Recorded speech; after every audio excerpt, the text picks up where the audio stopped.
All right, ready to get a little philosophical today. We're going deep on wisdom and integrity. Two big concepts. Yeah, kind of intimidating, right?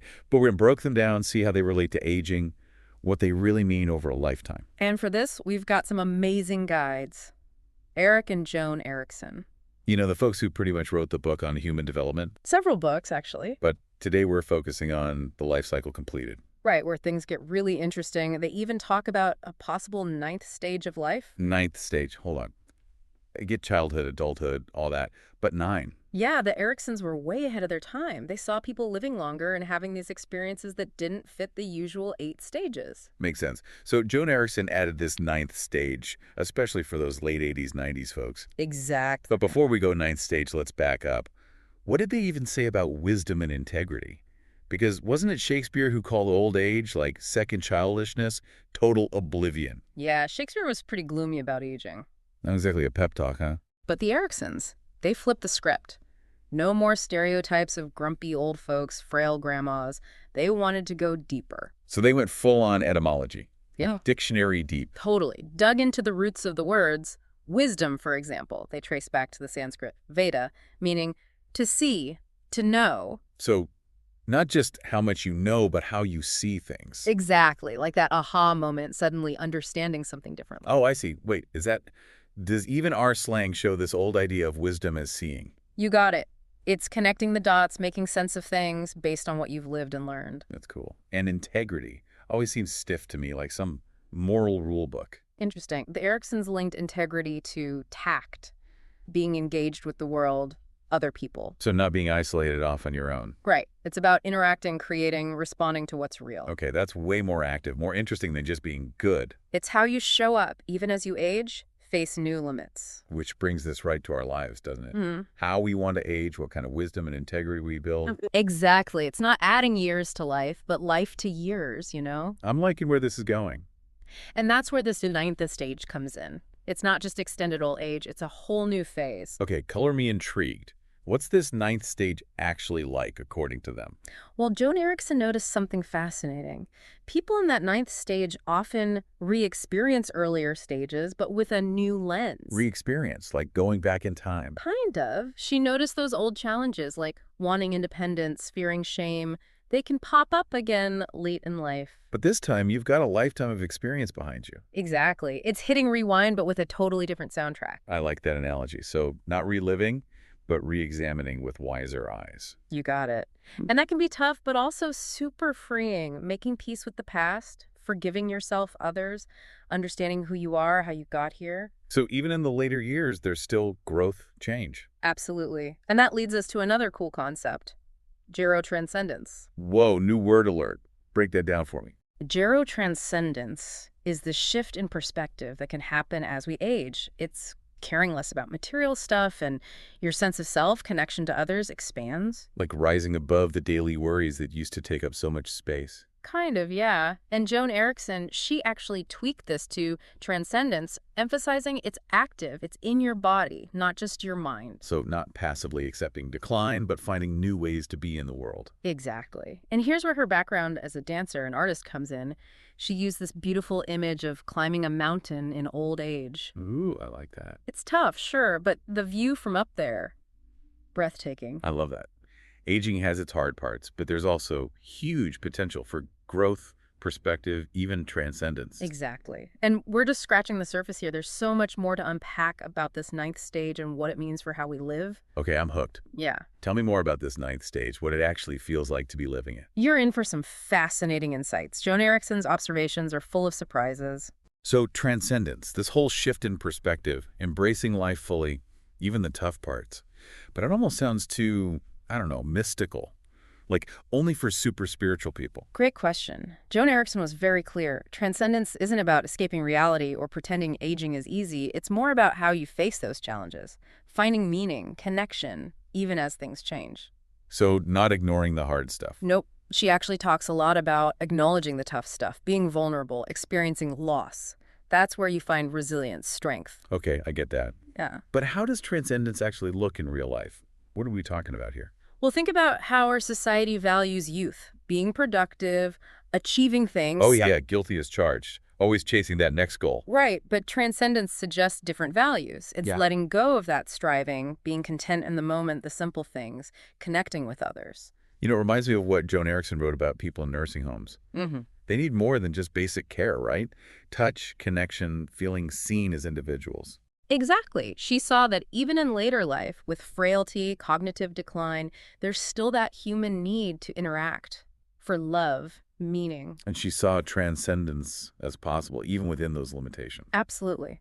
She emphasized touch, using our hands not just for tasks, but for comfort, communication, Mm. reaffirming that human connection, even in tough environments. That's powerful. No matter your situation, age, abilities, there's still potential for growth, meaning. Exactly. And she even says this potential isn't just for older folks. We can cultivate it at any age. So how do we do that? Cultivate transcendence in our own lives. For Joan Erikson, it was tied to her background as a dancer, an artist. Creativity, playfulness, experimenting, those are key. So not just sitting around contemplating the universe. Not necessarily. Finding joy in simple things, beauty in everyday moments, letting go of control, just allowing yourself to be. I like that. Sounds more relaxed, maybe even more joyful. It can be. And recognizing that those vulnerable moments, feeling lost, uncertain, they can be chances to grow, gain insight. Like Leonard Cohen said, that's how the light gets in, through the cracks. Okay, feeling a little more zen over here already. But if transcendence is letting go of striving, achievement, does that mean we just give up on goals completely? Not quite. It's a shift in focus. Instead of chasing the next big thing, you find satisfaction in the journey, learning, growing. So not abandoning ambition, but redefining what success looks like. Exactly. And that can be really freeing. You do what you're truly passionate about, no pressure from outside expectations. Maybe even enjoy the ride a little more. Absolutely. And this brings us back to the Eriksons' work as a whole. They wanted to challenge those limited, often negative views of aging, show that there's so much more to it. So aging isn't just decline, loss, but also growth, transformation. Precisely. Transcendence is just one part. They also emphasized wisdom, integrity, staying engaged with the world even if things change. Okay, but letting go is still tough for me. Easy to say. But how do you do it in a world that's constantly pushing us to strive, achieve? Joan Erikson had interesting thoughts on that, especially about material possessions, the things we cling to. Like that closet full of clothes I never wear. Maybe. She talked about lightening our load as we age, literally and figuratively. So not just clutter, but also outdated beliefs, grudges, that kind of baggage. Exactly. Creating space for new experiences, perspectives, ways of being, it can be powerful, especially as we get older. I see how it all connects now. But if someone's really struggling with aging, how do they actually tap into this transcendence? Joan Erikson didn't have a step-by-step guide, but she offered some valuable insights. Like what? Give me some examples. Staying active physically and mentally. Even walks, gardening, creative stuff can make a huge difference. So not becoming an Olympian or master artist, just staying involved with life. Exactly.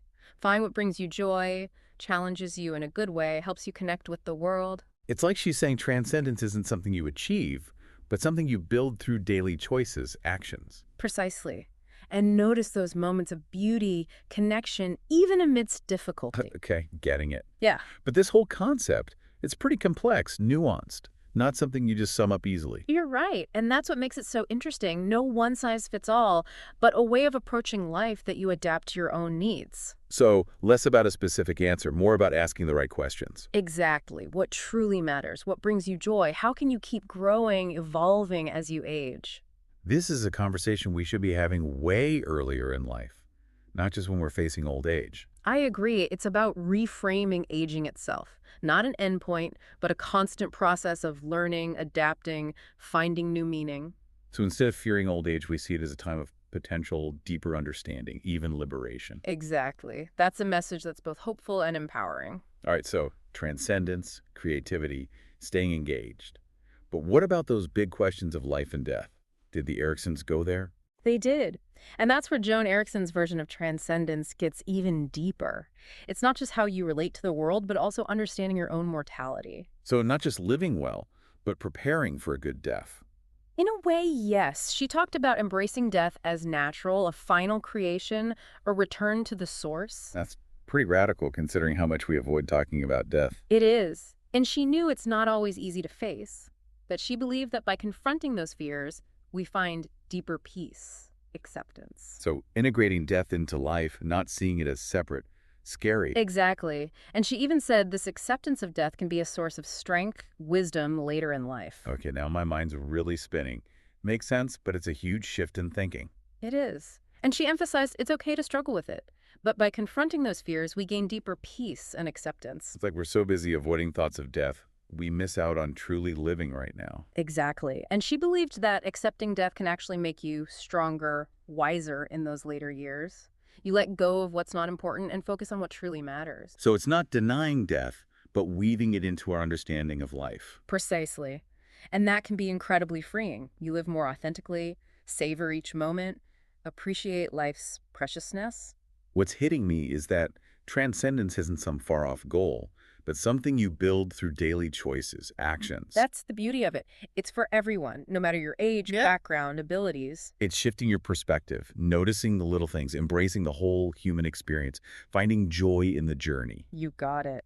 And I think that's a powerful message. Aging isn't just decline and loss, but also growth, transformation, and the chance for transcendence. It's embracing life's messy, beautiful complexity, finding meaning, connection, even as things change. Exactly. And that's worth celebrating no matter where we are in life. Okay, so much to think about after that last part. We talked about transcendence as this shift in how we see things, this embracing of all of life, even the hard parts. But I keep coming back to Joan Erikson being an artist. Did that shape how she saw aging? Oh, definitely. It's a big key to her work. She actually saw aging itself as a creative act, like a dance with life. A dance. So it's not just slowing down, accepting limits, but finding new ways to move, express yourself, even as your body changes. That's it. She talked about how even with declining senses, like eyesight or hearing, elders can still find ways to connect, create, experience joy. It's about adapting, finding workarounds, not letting those limits define you. It's like those artists who keep creating amazing work, even in their 80s, 90s, finding new ways to express themselves as their bodies change. Absolutely. And it goes beyond art, too. Think about people who find new passions after retiring. Gardening, volunteering, traveling the world. They're still dancing with life, just with new rhythms. Which ties back to what we were saying before, staying active, engaged, not denying aging, but participating fully, even as things shift. Exactly. And Joan Erikson really believed in the power of touch, not just for comfort, but for communication, connection. Yeah, she talked about how important touch is for older folks, especially in nursing homes where they might not have much physical contact. Right. She saw it as a way to reaffirm that human bond, reminding people they're still seen, valued, even in later life. Makes me think about how we often rush interactions, especially with older people. Mm. So focused on tasks, we forget to slow down, make eye contact, offer a kind touch. And those small things can be so powerful. It's acknowledging the person, no matter their age or abilities. This is making me rethink how I interact with everyone, not just older people, being more present, mindful in everyday moments. And that mindfulness, that's a big part of transcendence, too. Noticing the beauty, the wonder around us, even in simple things. All this talk of transcendence, letting go, it can feel a bit daunting. Where do you even start? Well, Joan Erikson didn't give us step-by-step, but she emphasized starting small. Gradual shifts in how we see things, how we act, not huge changes overnight. So what are some things people can do to cultivate this transcendence? She was all about finding activities that bring you joy. Nature, music, being with loved ones, whatever it is. Not finding some big purpose, but paying attention to what sparks joy, wonder. Exactly. And letting go of needing to control everything, to be perfect. Embrace the imperfections, the messiness. That makes me think about how we try to protect older people from hard emotions like sadness, grief. Maybe it's good to acknowledge those feelings, let them be expressed. Absolutely. Embracing the whole human experience, not just the good parts. And this is where Joan Erikson's take on transcendence gets even deeper. It includes not just how we relate to the world, but how we understand our own mortality. So not just living well, but also preparing for a good death.